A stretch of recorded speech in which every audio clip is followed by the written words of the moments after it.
Cambodia শহরে আরেকটা আজগবি একটা জিনিস, মানে আজগবি জিম করে না বাংলাদেশে। জিমের একটা সিস্টেম কি, এই দেশের সিস্টেম কি দেখেন, মানে জিম একটা পুরো ওই গোলে রাস্তা, এই গোলে রাস্তা, মাঝখানে একটা জিমের একটা বসে যেতেছে দেখেন। এখানে ছোট থেকে শুরু করে ছোট বড় মনে করেন সবাই জিম করতে পারবে। এখানে যত এক্সারসাইজ আছে সব রকম তাই করার সিস্টেম।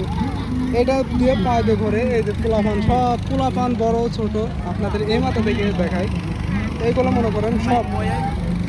এটা আজগবে একটা জিনিস, মানে এটা গরিবদের জন্য ঠিক আছে, মানে যারা এই যে বড় লোক আছে তারা তো আর জিমে যাইতে পারবে না চাইলেও, কিন্তু এইখানে ঠিক আছে। রাস্তার মাঝখানে মনে করেন ওই কোলের রাস্তা টোটাল মাঝখান দিয়ে মনে করেন জিমের একটা বসাইতেছে। মনে করেন যাই হোক, একটা সুন্দর একটা জিনিস। মনে করেন ছোট থেকে শুরু করে ছোট বড় মনে করেন বৃদ্ধ আছে, ছোট থেকে শুরু করে একদম লাস্ট বয়সী পর্যন্ত সবাই এইখানে কম বেশি মনে করেন জিম করে, ঠিক আছে।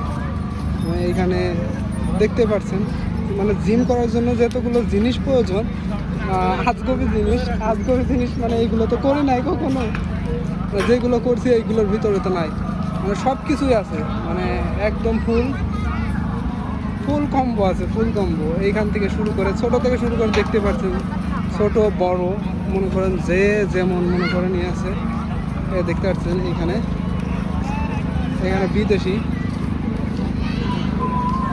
মনে করেন সব রকম সিস্টেমে আছে। যাই হোক, ভালো লাগলো। এখানে যে দেখতে পাচ্ছেন লাস্ট পর্যন্ত মনে করেন একটা জিনিস, মনে করেন ওই কলের রাস্তা এই কলের নদী, মানে মাঝখানে একটা এমন একটা অবস্থা। যাই হোক, জিনিসটা সুন্দর ছিল, ইউনিক ছিল, তাই আপনাদের কাছে শেয়ার করলাম। ঠিক আছে, ভালো থাকবেন।